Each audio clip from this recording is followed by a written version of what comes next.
¿Alguien tiene alguna otra pregunta o comentario a propósito de estas tres características de la ciencia, del conocimiento científico?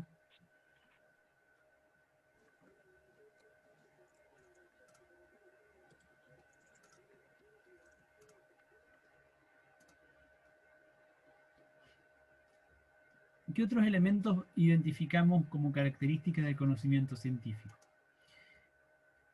Hay otra idea que también está muy vinculada con las tres anteriores. Tomemos por caso, por ejemplo, el estudio de la materia, en particular el átomo o la idea de átomo que se ha desarrollado en el marco de la teoría atómica y que es un claro ejemplo de conocimiento científico. El átomo es el resultado de una observación. Han visto los científicos eh, la existencia de los átomos. ¿Qué creen ustedes?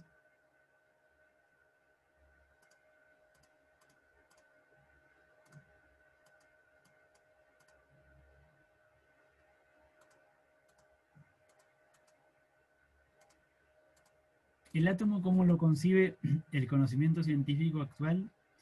Es, cierto, la partícula fundamental o la partícula sobre la cual eh, la base estructural de la materia, de cualquier tipo de sustancia. Y como tal, en el marco de la teoría atómica actual se trata de una unidad de materia muy, muy, muy pequeña, de una escala realmente ínfima. Y es tan pequeña que no puede ser observada mediante ningún instrumento de medición disponible, dado que ni siquiera podemos utilizar, por ejemplo, microscopios o, de distinto tipo para poder llegar a observar la escala atómica. Hay algunas técnicas que se han desarrollado recientemente para observar la materia a un nivel muy, muy, muy pequeño, y entonces se puede lograr apreciar una cierta estructura interna.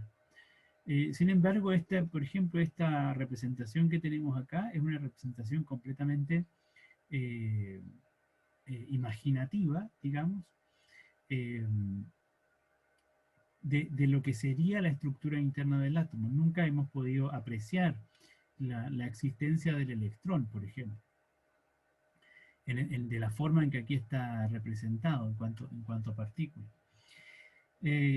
Por lo tanto, no es factible suponer o plantear que el átomo, tal como se concibe en la teoría actual, es un componente de la naturaleza que haya sido observado en la naturaleza. En ese sentido, no es el resultado de un conjunto de meras observaciones, como observaciones directas. Justamente en parte porque el conocimiento científico involucra justamente creatividad, imaginación, teorías previas. Entonces la idea de átomo es justamente eso, una idea, una noción científica. Eh, y desde ese punto de vista, uno necesariamente puede distinguir o hace la distinción entre lo que son observaciones del mundo natural e inferencias acerca del mundo natural. Efectivamente, los científicos han realizado muchísimas observaciones que tienen que ver con la estructura de la materia. No obstante, de estas observaciones, en ningún caso se ha observado directamente a un átomo. Lo que sí se ha hecho, o lo que sí se puede hacer es inferir, suponer, dadas las observaciones que se tienen respecto del comportamiento de la materia en distintas circunstancias, que parece ser que está compuesta por un cierto tipo de estructura básica, que es lo que estamos llamando átomo. Y además, dado que la materia presenta ciertas características de cierta forma, o sea, que se comporta de cierta forma, entonces eso se puede explicar suponiendo que los átomos están compuestos de cierto tipo de partículas que tienen ciertas propiedades. Y es ese conjunto de observaciones asociado, por supuesto, a medición, a datos, que son consistentes con la idea de átomo, es que podemos suponer y podemos inferir entonces que la materia está compuesta por estas estructuras, por estas partículas fundamentales. Así es que, en ese sentido, el conocimiento científico también involucra siempre observaciones, como habíamos dicho también antes, es decir, hay mediciones, hay un contacto con la base empírica, con el mundo natural, y a partir de esas observaciones y esas mediciones, entonces realizamos inferencias, supuestos acerca de lo que está ocurriendo o acerca de lo que puede estar afectando un proceso o un fenómeno. Y así es que es importante hacer esta distinción entre estos dos tipos de enunciado en ciencia, los enunciados que uno puede asociar a observaciones o mediciones y los enunciados que uno puede asociar a inferencias.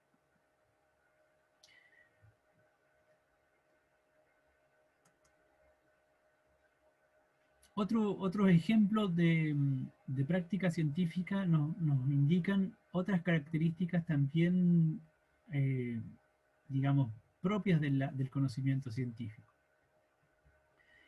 Tomemos como ejemplo el desarrollo de la aspirina como un fármaco, ¿cierto? Este fármaco especialmente desarrollado para el dolor de cabeza. Aspirina es un nombre comercial, una marca, digamos, para un compuesto, el ácido acetilsalicílico, que tiene justamente efectos sobre el alivio del dolor de cabeza. Y una vez que se desarrolló, se hizo muy, muy conocido, muy famoso y tuvo un gran impacto y una gran expansión, ¿cierto? También un gran consumo a nivel mundial. En ese sentido, fíjense que hay una industria, en este caso el laboratorio farmacéutico Bayer, que promueve y que desarrolla una tecnología, que desarrolla en este caso una aspirina, una pastilla para el dolor de cabeza, un fármaco. Ese desarrollo que se expande y que tiene mucho éxito a nivel mundial se vuelve al mismo tiempo objeto de investigación científica. En el sentido de que hay distintos investigadores que comienzan a explorar los efectos del ácido acetilsalicílico respecto de la salud humana. Algunas de esas investigaciones encontraron alguna asociación, en primer lugar, entre el consumo de aspirina y el desarrollo de úlceras en algunas personas. Entonces, se desarrolla una cierta industria, en este caso farmacéutica, hay investigación científica asociada a esa industria farmacéutica, especialmente en torno a algunos fármacos, en este caso la aspirina, y esa investigación científica concluye algunas cosas que en este caso no eran del todo favorables para el mercado de la aspirina. En consecuencia, lo que ocurre es que la investigación científica tiene impacto ahora, de nuevo, sobre la industria farmacéutica. Y ocurre entonces que otros laboratorios comienzan a desarrollar algunos fármacos alternativos a la aspirina, alternativos al ácido acetilsalicílico. En ese proceso, por ejemplo, se desarrollan, entre otros fármacos, el ibuprofeno, justamente que también es un analgésico, pero que tiene otros componentes activos y que eventualmente no tendría el mismo tipo de impacto negativo que tendría la aspirina, como era el desarrollo de úlceras. Sí, dígame. ¿Todo esto conlleva solamente el conocimiento científico o son distintas etapas? ¿A qué se refiere con todo esto? Por ejemplo, el que dice la investigación científica muestra que tomar aspirina conlleva el riesgo de desarrollar úlceras. ¿Ya? Y el de al lado, con los fármacos alternativos, esa es solamente el conocimiento científico. Ah, de acuerdo. A ver, en primer lugar, estamos analizando un caso, tomando un ejemplo. El ejemplo de la aspirina, ¿ya? Pongámoslo así. En torno a la aspirina, lo que estoy diciendo es que hay investigación científica que concluye inicialmente que la aspirina provoca úlceras. Dado que hay investigación científica que asocia las úlceras con la aspirina, entonces se desarrolla o se promueve otra industria farmacéutica asociada al desarrollo del ibuprofeno. Entonces, lo que simplemente quiero mostrar es que, por una parte, lo que ocurre a nivel tecnológico, a nivel social, e incluso a nivel de mercado, como en el caso de la industria farmacéutica, influye sobre la actividad científica. Hay actividad científica asociada a esta industria o a este mercado. Pero al mismo tiempo, las conclusiones de la investigación científica van a influir en el mercado o en la industria, en el sentido de que la industria o el mercado se van a ajustar o van a desarrollar nuevas posibilidades a partir justamente de esas conclusiones científicas. Sin embargo, luego, por supuesto, la investigación científica continúa en torno a los fármacos y especialmente en torno a la aspirina, y hay otras investigaciones que concluyen que tomar aspirina reduce el riesgo de problemas cardíacos.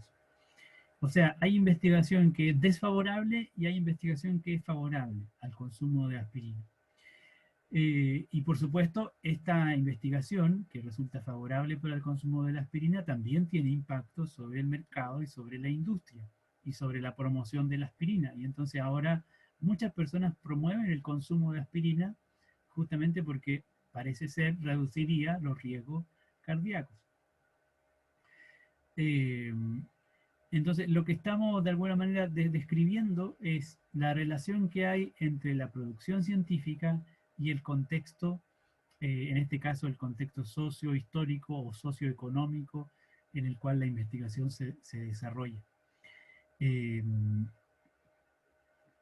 La ciencia o la actividad científica no es una actividad, por supuesto, aislada o independiente de lo que ocurre a nivel social.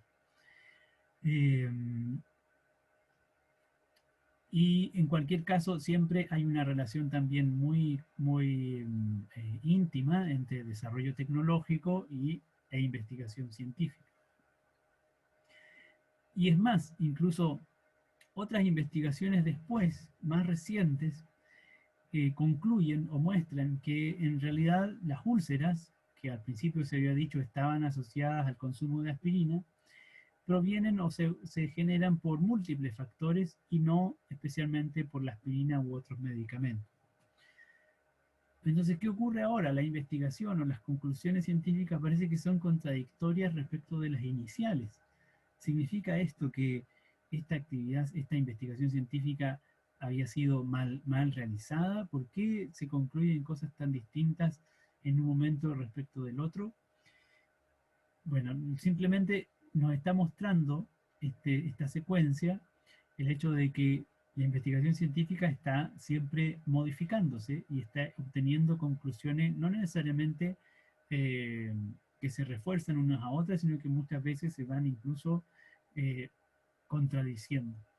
Y esto no es otra cosa que algo intrínsecamente propio de la actividad científica, el hecho de que el conocimiento que se produce está siendo permanentemente revisado e incluso modificado. Entonces, en síntesis, hay dos elementos que aparecen claves en este ejemplo, en el ejemplo de la aspirina. La relación entre aspirina e investigación científica y la relación entre investigación científica y mercado farmacéutico. Lo que está pasando es que, por una parte, la ciencia es afectada y también afecta las características del contexto sociohistórico en el cual se desarrolla. Y por otra parte, también podemos decir que la ciencia está siempre modificándose en el sentido de que resulta que promueve o propone un conocimiento que es tentativo o que es provisional. Esta última idea, la idea de que el conocimiento científico es tentativo, de que es provisional, por supuesto, tiene que ver con el anterior, en el sentido de que hay un vínculo con el contexto sociohistórico, pero también, por supuesto, deriva especialmente del conjunto de características que Lederman identifica. El hecho de que haya una base empírica, el hecho de que todos los investigadores trabajen sobre la misma base empírica, no garantiza que siempre obtengamos el mismo resultado, porque entre medio hay inferencias, hay imaginación, hay teorías previas y hay un contexto que está afectando o que está impactando sobre la práctica científica. Y por lo tanto, las conclusiones o el conocimiento que se propone o se promueve en un momento puede, por supuesto, ser revisado en el momento posterior y eventualmente puede ser reafirmado o puede ser modificado. Estas son las 6, vamos a considerar por ahora estas 6 características del modelo de Lederman acerca de la naturaleza de la ciencia. ¿Alguien tiene algún comentario, alguna pregunta?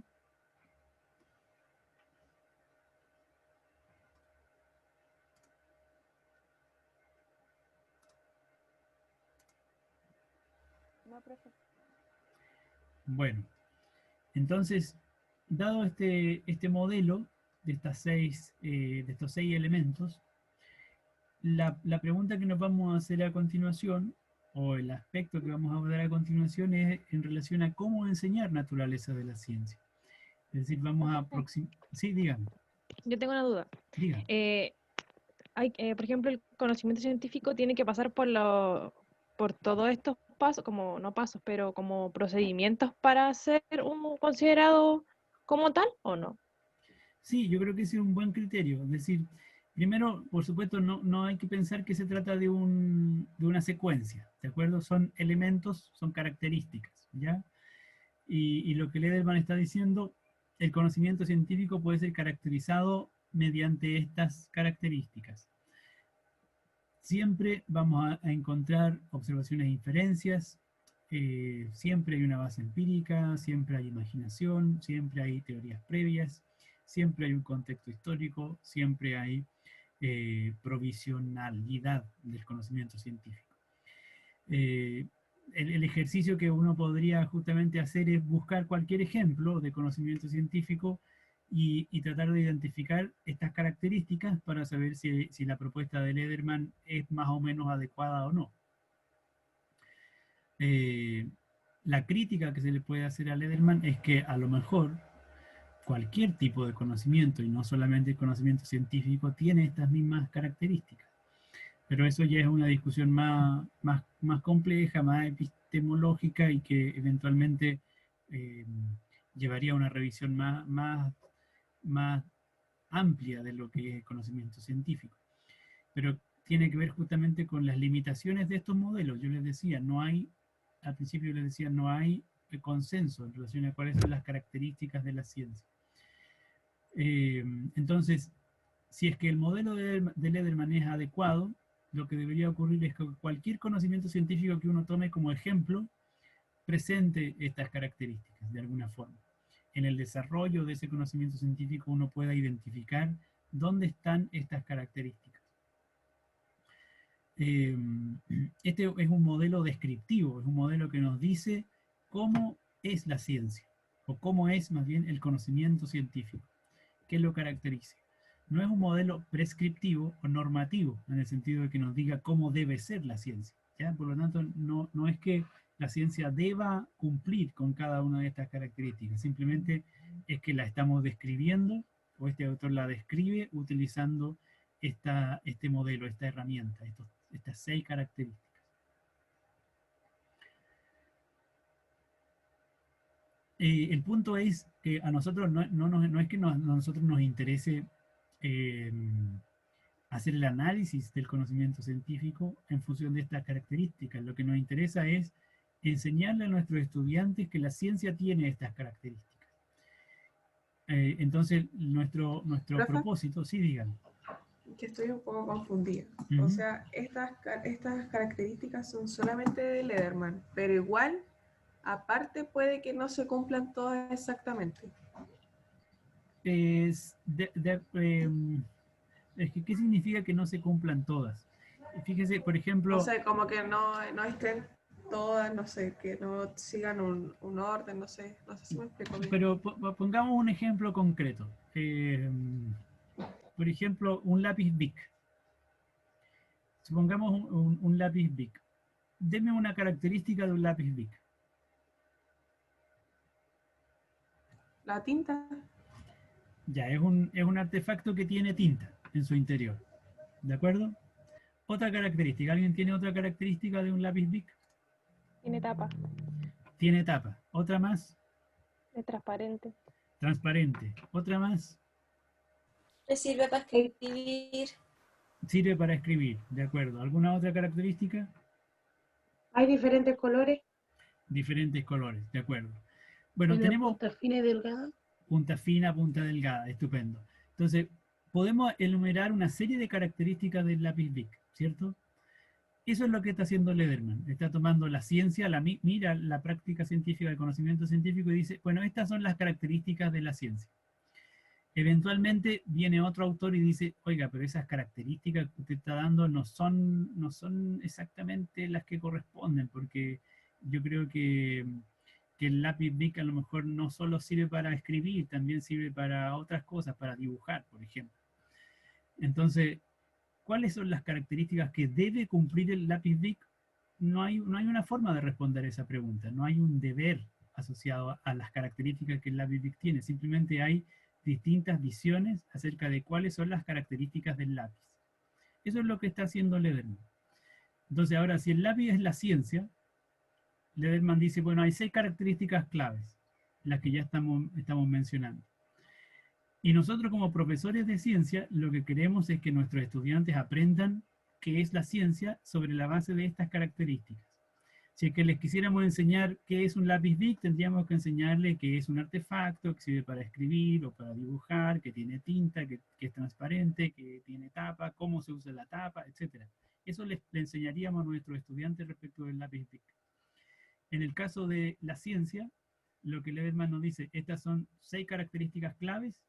Lo que nosotros como profesores de ciencia lo que tenemos que hacer es enseñarle a nuestros estudiantes estas 6 características claves acerca de la ciencia. ¿Se entiende eso? Sí, profe. Gracias. ¿Ya? Ok. Entonces, tomando este modelo, justamente vamos a tratar de aproximarnos a la pregunta acerca de cómo se puede enseñar naturaleza de la ciencia, aunque ustedes ya de alguna forma pueden vislumbrar posibles respuestas, porque el ejercicio justamente de los paleontólogos y la reconstrucción del esqueleto es una estrategia de enseñanza de naturaleza de la ciencia. Vamos a tomar un par de distinciones previas que aparecen en la literatura acerca de enseñar naturaleza de la ciencia, pero previo a ello quiero mostrarles y presentarles este relato histórico que espero que a ustedes les pueda servir para hacer el ejercicio de pensar cómo podría utilizarlo para enseñar alguna característica de la ciencia, de estas características que mencionó Lederman. Tomemos el caso de Jean-Baptiste Van Helmont, quien condujo una investigación para encontrar qué hace que las plantas crezcan. Esto fue a fines del siglo XVI, principios del siglo XVII, una época en la cual la química todavía estaba en desarrollo. No, me parece que ni siquiera se había descubierto o identificado el oxígeno, por ejemplo, aún. Y por lo tanto, habían algunas ideas acerca de cómo podía ser que las plantas crecieran, de dónde obtenían su alimento. Pero no había ningún conocimiento en esa época acerca de la fotosíntesis, por ejemplo. Entonces, Van Helmont tiene la pregunta, tiene la interrogante acerca de cómo puede ser que crezcan las plantas. Y para eso desarrolló un experimento en el cual observó el crecimiento de una plantita de sauce, un árbol de sauce. Lo describió de esta forma, dice, puse 200 kilogramos de tierra en un contenedor, en una maceta, ¿cierto? Y entonces planté un árbol de 3 kilogramos en él. Cubrí el contenedor con un plato, con una tapa, el macetero lo tapó, pero esa tapa tenía muchos agujeros pequeños que permitían que el agua de lluvia entrara al contenedor. Es decir, era una tapa que simplemente permitía o solamente permitía el paso de agua. 5 años después, lo que hizo fue medir el peso del árbol y encontró que el árbol solo pesaba 144 kilogramos. Además, el suelo todavía tenía una masa de 200 kilogramos. Conclusión, entonces yo creo que los 141 kilogramos que el árbol ganó en su crecimiento vinieron solamente del agua de lluvia. porque él tapó el macetero, lo único que ingresó al macetero fue agua, y después de 5 años encontró que el árbol había aumentado su masa en 141 kilogramos. Este es un relato más o menos fiel de lo que efectivamente Van Helmont hizo para tratar de entender o para tratar de responder la pregunta acerca de cómo crecen las plantas. Una manera justamente de aproximarnos al aprendizaje de las características de la ciencia o de la naturaleza de la ciencia es hacer uso de algunos relatos históricos de la actividad científica. Así es que yo les voy a pedir que piensen, que propongan alguna manera en la cual a ustedes se les ocurre que podrían utilizar este relato histórico para enseñar alguna de las 6 características de la ciencia que mencionamos recién en el modelo de Lederman. Por ahora lo vamos a dejar hasta ahí como trasfondo, ¿de acuerdo?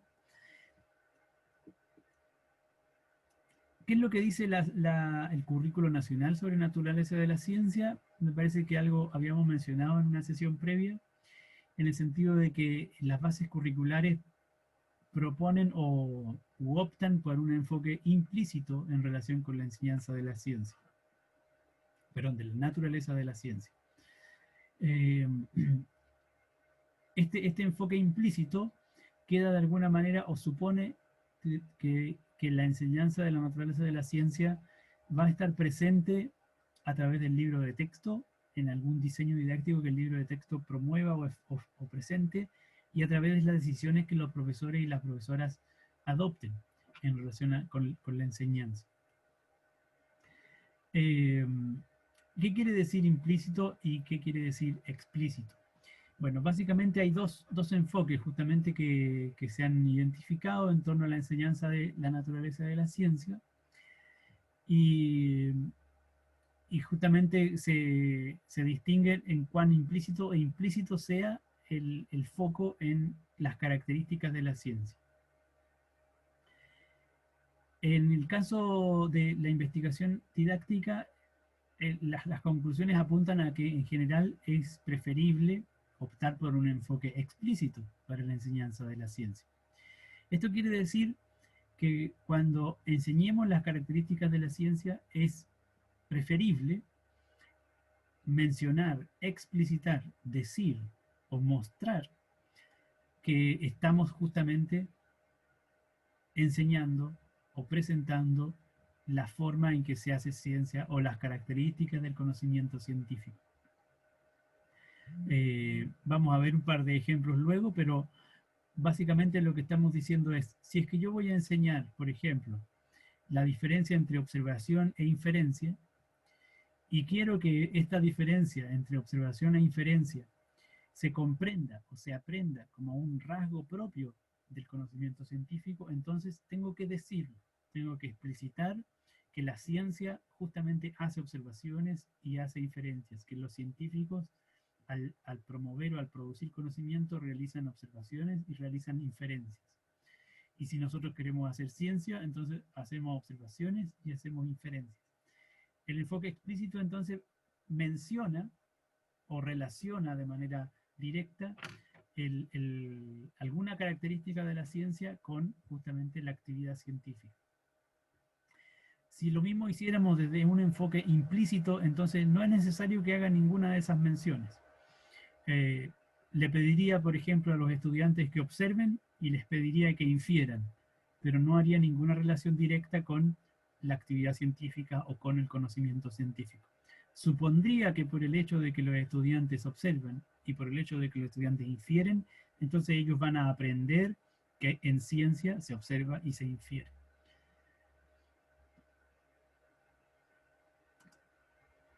Por otra parte, también en la literatura se analiza o se estudia si acaso es conveniente o no que la enseñanza de las características de la ciencia impliquen un contexto o no, tengan un contexto o no. Y cuando se refiere a un contexto, en este caso se refiere básicamente a un contexto curricular. Es decir, si las actividades que realizamos para enseñar naturaleza de la ciencia están directamente vinculadas con algún objetivo de aprendizaje o son independientes de algún objetivo de aprendizaje del currículo. En esta tensión, en estas alternativas no hay una clara conclusión o evidencias muy favorables en respecto de una o respecto de otra opción.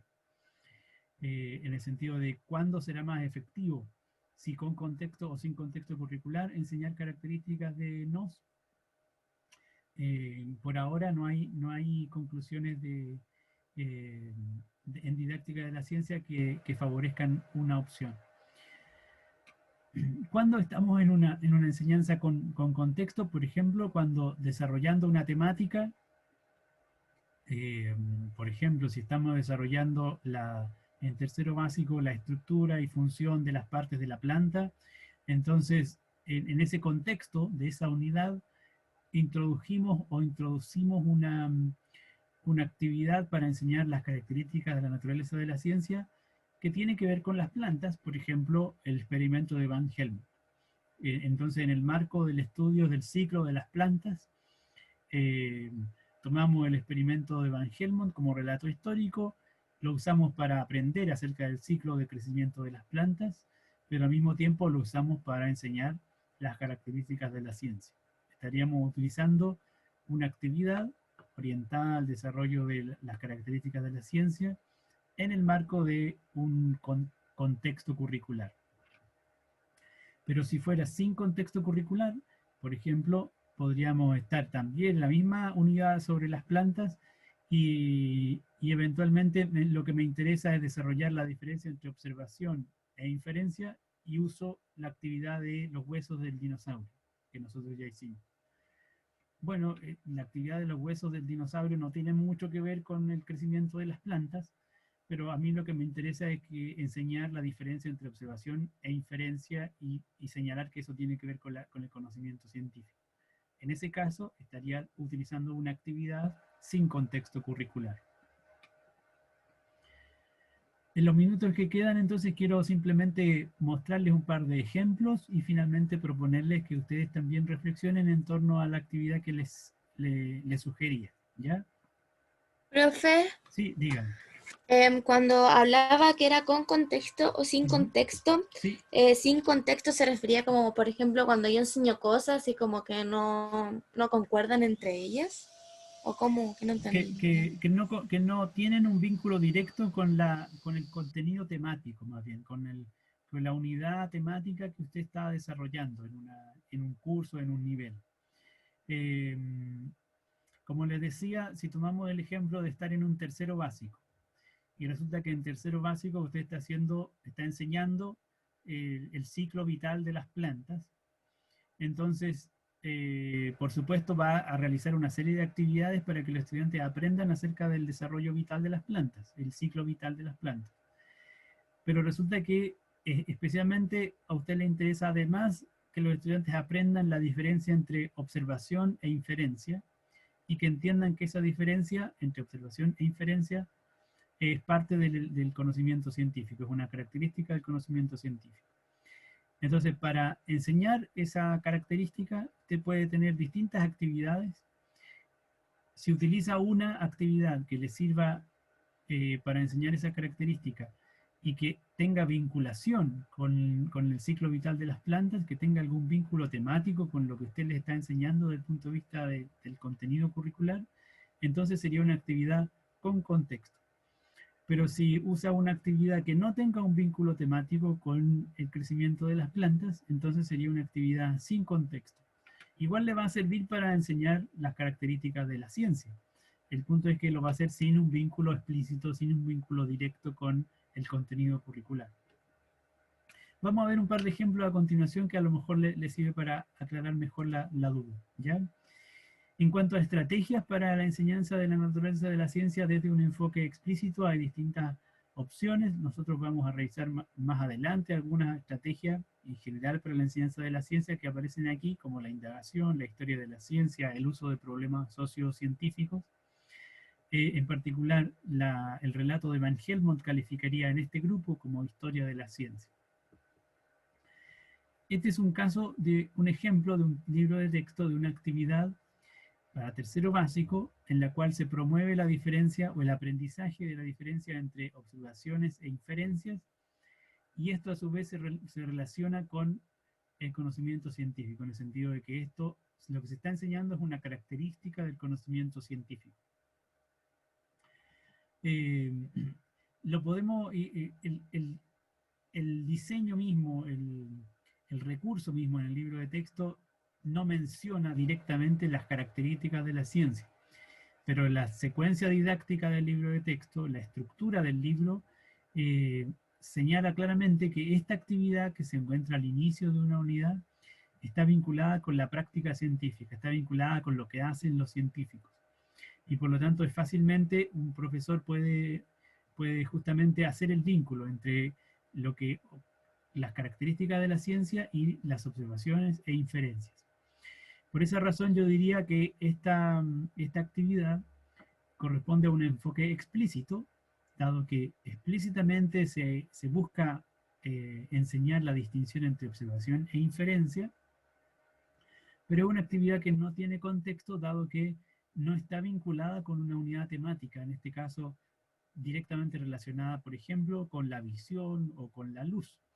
Simplemente es una actividad que se insertó entre medio de las unidades temáticas de tercero básico para hacer la distinción entre observación e inferencia.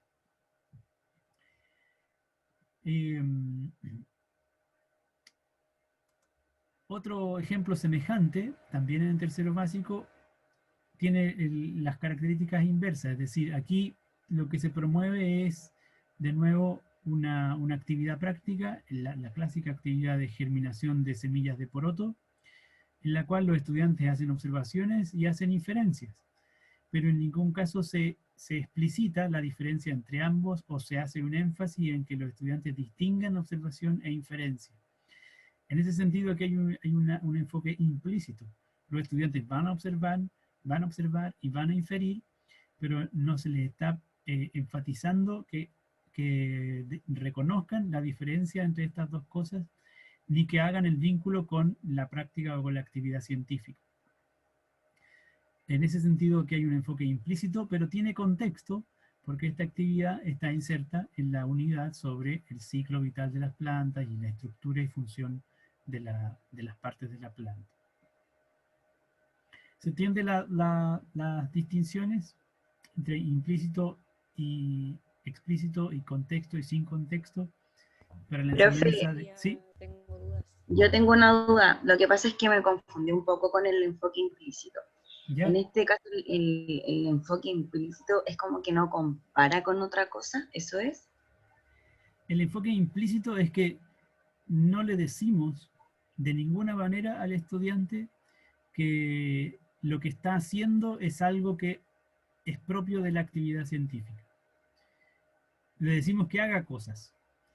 Y como no le decimos que lo que está haciendo es una actividad científica, entonces suponemos que el estudiante va a creer o va a pensar que esto es lo que hacen los científicos, que esto es lo que se hace cuando se produce conocimiento científico.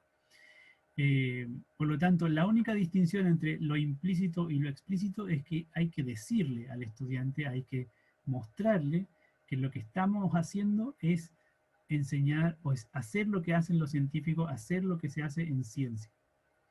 Me parece que se va a cortar en cualquier segundo la conexión. Si es que eso ocurre, vamos a retomar los últimos 2 minutos para cerrar en el mismo enlace, ¿ya? Entonces, este es lo clave entre lo implícito y lo explícito. Yo explicito que lo que estamos haciendo es una característica de la actividad científica o una característica de la ciencia. Y es implícito cuando no hago esa mención, cuando no hago esa relación directa entre lo que hacemos y lo que ocurre en la actividad científica. En este ejemplo en particular, el estudiante observa y el estudiante infiere. Sin embargo, en ningún momento le estamos diciendo los científicos o el conocimiento científico se basa en